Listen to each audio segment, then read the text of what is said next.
அஸ்ஸலாமு அலைக்கும். வாங்க, இன்னைக்கு நாம ஒரு ரொம்பவே சுவாரஸ்யமான விஷயத்த அலசி ஆராய போறோம். புதிய ஏற்பாட்டுல இயேசுவ பத்தி சொல்லப்பட்டதா ஒரு தீர்க்க தரிசனம் இருக்கு. ஆனா, அது உண்மையிலே அவருக்காக சொல்லப்பட்டதானா? வாங்க பார்க்கலாம். கதை எங்க தொடங்குதுன்னா ஈசுவோட வாழ்க்கையில ஒரு முக்கியமான இடத்துல அவரு கப்பர்நகோம்னு ஒரு ஊருக்கு போறாரு.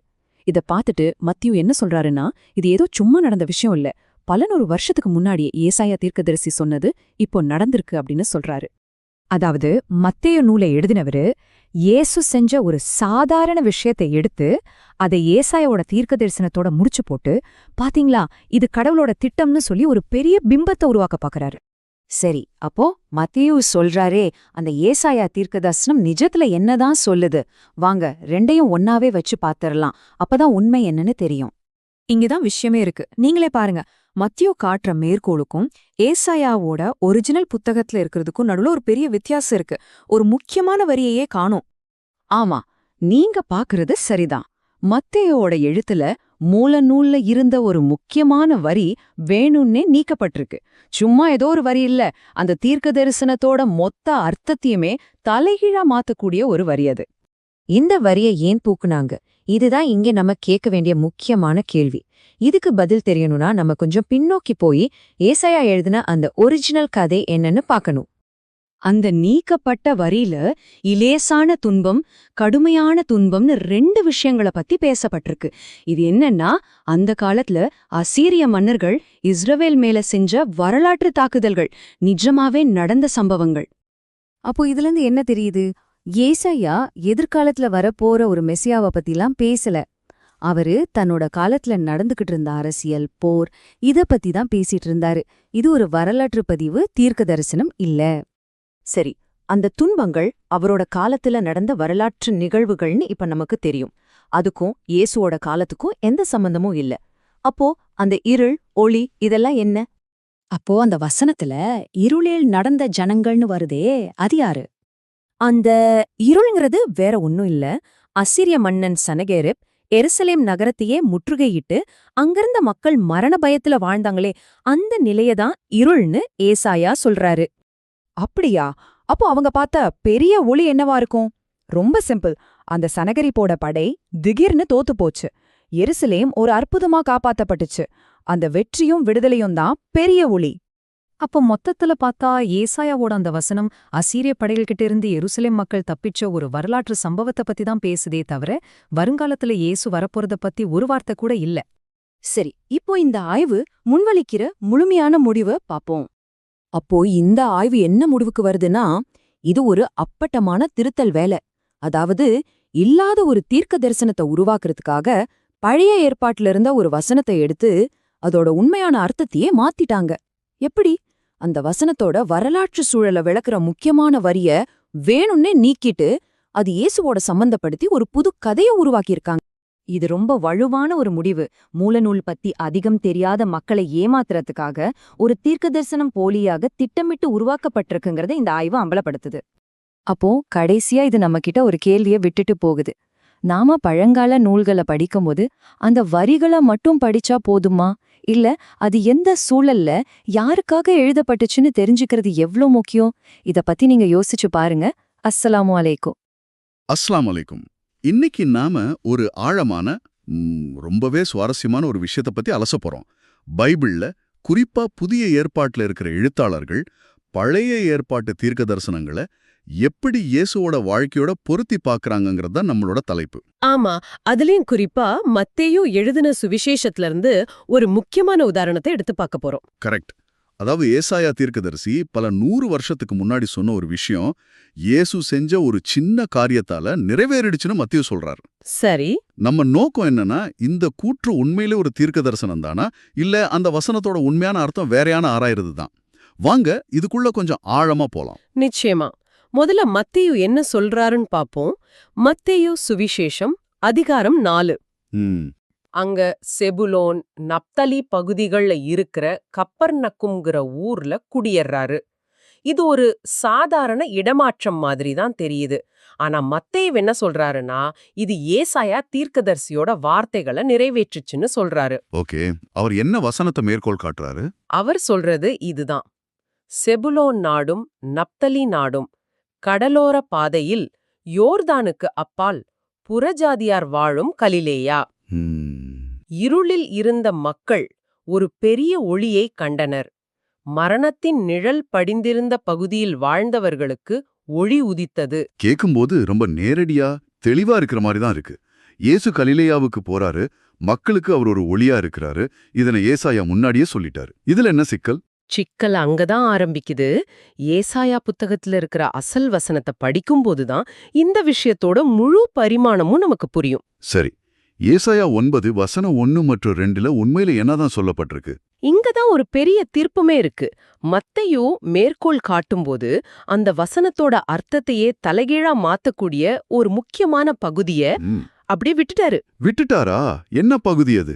ஏசாயா 9.1ஓட முழுமையான வசனம் என்னன்னா, இருப்பினும் அவளுடைய வேதனையில் இருந்தது போன்ற மந்த நிலை இருக்காது.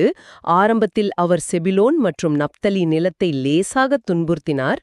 பின்னர் கடலின் வழியாக யோர்தானுக்கு அப்பால் புறஜாதியினரின் கலிலேயாவில் அவளை கடுமையாக துன்புறுத்தினார். ஒரு நிமிஷம். லேசாக துன்புறுத்தினார், கடுமையாக துன்புறுத்தினார்ங்கிற வார்த்தைகளே மத்தியும் விட்டுட்டாரா? ஆமா, முழுமையா தவிர்த்துட்டாரு. ஒருவேளை இந்த வார்த்தைகளை அவர் சேர்த்திருந்தா இது இயேசுவை பத்தின ஒரு சந்தோஷமான தீர்க்க தரிசனம் இல்லைங்கிறது எல்லாருக்கும் அப்பட்டமா தெரிஞ்சிருக்கும். அப்போ இது ஒரு சரித்திரத்தை பத்தின பதிவா? மிகச்சரியா சொன்னீங்க. இது ஒரு சரித்திர துன்பத்தை பத்தின பதிவு. அப்போ ஏசாயா சொல்ற அந்த துன்பங்கள்னா என்ன? யார் அந்த மக்களை துன்புறுத்துனாங்க? அதோட உண்மையான வரலாற்று பின்னணி என்ன? கொஞ்சம் புரியற மாதிரி சொல்லுங்களேன். நல்ல கேள்வி.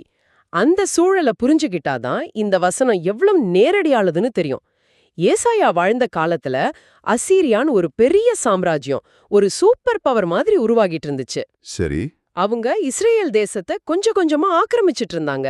அந்த படையெடுப்புகளை பத்தி தான் ஏசாயா இங்க பேசுறாரு. அப்போ அந்த லேசாக துன்புறுத்தியதுங்கிறது முதல் படையெடுப்பா? ஏயா நப்தாலி பகுதிகளை பிடிச்சான். இது நீங்க 2 அரசர்கள் 15:29 பார்க்கலாம். இதுதான் அந்த லேசான துன்பம். ஓகே. அப்புறம் அந்த கடுமையாக துன்புறுத்தியது? அதுதான் இஸ்ரேல் தேசத்தோட வீழ்ச்சி. சில வருஷங்கள் கழிச்சு சல்மனேசர்ங்கிற இன்னொரு அசீரிய மன்னன் இஸ்ரேலோட தலைநகரமான சமாரியாவையே கைப்பற்றி மக்களை மொத்தமா சிறைபிடிச்சிட்டு போயிட்டான். அப்படியா? ஆமா, இத 2 அரசர்கள் 18வது அதிகாரத்துல விவரிச்சிருக்காங்க.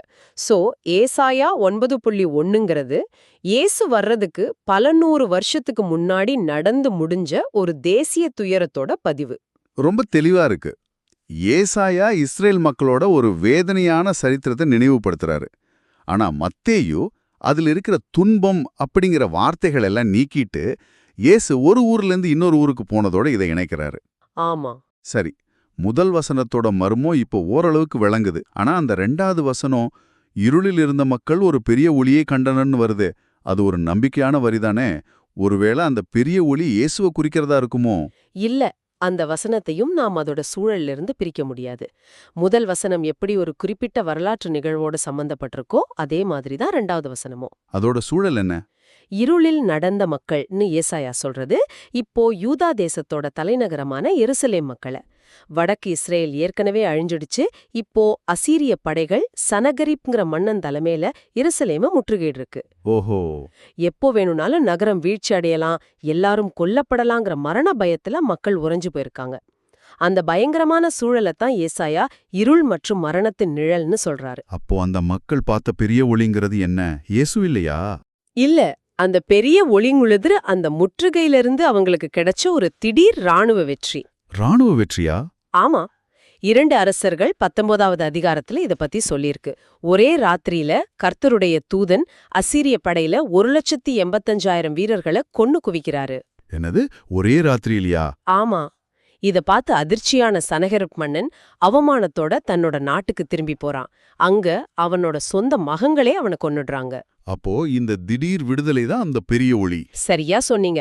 மரணத்தோட பிடியிலிருந்த எருசலேம் மக்களுக்கு கிடைச்ச அந்த ராணுவ வெற்றி தான் அந்த பெரிய ஒளி. இது ஒரு அரசியல் விடுதலை, ஒரு நபர் அல்ல. ஆக ஏசாயா 9வது அதிகாரத்துல இருக்கிற முதல் 2 வசனங்களுமே அசீரிய படையெடுப்புகள், அதனால ஏற்பட்ட துன்பங்கள், அப்புறம் அதிலிருந்து கிடைச்ச ஒரு குறிப்பிட்ட ராணுவ விடுதலை, இத பத்தி மட்டும்தான் பேசுது. ஆமா, இதுக்கும் பல 100 வருஷத்துக்கு அப்புறம் இயேசு கப்பர்நகோமுக்கு குடிமாறி போனதுக்கும் நேரடியா எந்த சம்பந்தமும் இல்ல. அப்போ மத்தேயு அந்த வசனத்தை அதோட வரலாற்றுச் சூழல்ல இருந்து முழுமையா பிரிச்சு எடுத்து முக்கியமான வார்த்தைகளை நீக்கிட்டு இயேசுவோட சாதாரண ஒரு இடமாற்றத்தோட இணைச்சு இது ஒரு தீர்க்கதரிசன நிறைவேற்றம்னு சொல்றாரு. ஆமா, இது ஒரு முக்கியமான கேள்வியை எழுப்புது. கடவுளோட வேதம்னு நம்பப்படுற ஒரு புத்தகத்துல முந்தைய வேதத்தோட வசனங்களை அதோட அர்த்தத்தையே மாத்திர அளவுக்கு திரிச்சு கூற முடியுமா? இது வேணும்னே செஞ்ச மாதிரி தெரியுது. ஆமா, இது ஒரு தற்செயலான தவறா தெரியல. இது கடவுள்கிட்ட இருந்து வந்த செய்தியா இருக்க முடியாதுங்கிறதுக்கு இது ஒரு வலுவான சான்றா அமையுது. இன்றைய நம்ம ஆய்வுல ஒரு பழைய ஏற்பாட்டு வசனம் எப்படி அதோட உண்மையான அர்த்தத்தை இழந்து இயேசுவுக்கான ஒரு தீர்க்கதரிசனமா திரிக்கப்பட்டிருக்குன்னு ரொம்ப தெளிவா பார்த்தோம். ஆமா, இந்த ஒரு உதாரணமே புதிய ஏற்பாட்டுல இருக்கிற மத்த தீர்க்கதரிசன கூற்றுகளையும் நம்மள கேள்வி கேட்க வைக்குது. உண்மைதான். இறைவன் கிட்ட இருந்து வந்ததா சொல்லப்படுற ஒரு புத்தகம் இப்படிப்பட்ட தந்திரமான கையாளுதல்களை சார்ந்திருக்க வேண்டிய அவசியமே இல்ல. ஆமா, இந்த விஷயங்களை நீங்க திறந்த மனதோட ஆராயணும். கடைசியா உங்களுக்காக ஒரு சிந்தனை. இந்த நூல்களோட அடித்தளமே முந்தைய வேதங்களை தவகா புரிஞ்சுக்கிறதுலயும் வேணும்னே திரிச்சு கூறுறதுலயும் அமைஞ்சிருந்தா அது எப்படி மாற்றப்பட முடியாத இறைவனோட வார்த்தையா இருக்க முடியும்? நிச்சயமா இருக்க முடியாது. ஒருவேளை இந்த திரிபுகளை எல்லாம் சரி செஞ்சு மனிதகுலத்தை மறுபடியும் ஒரே உண்மையான இறைவனோட பக்கம் அழைச்சிட்டு வர்ற ஒரு இறுதி வழிகாட்டுதல்ல தான் உண்மை இருக்குமோ? அதனாலதான் எங்கள் கிறிஸ்தவ நண்பர்களை இந்த உண்மைகளை இஸ்லாத்தோட வெளிச்சத்துல எந்த விதமான பாரபட்சமும் இல்லாம ஆராய அன்போட அழைக்கிறோம். ரொம்ப நன்றி. அஸ்ஸலாமு அலைக்கும்.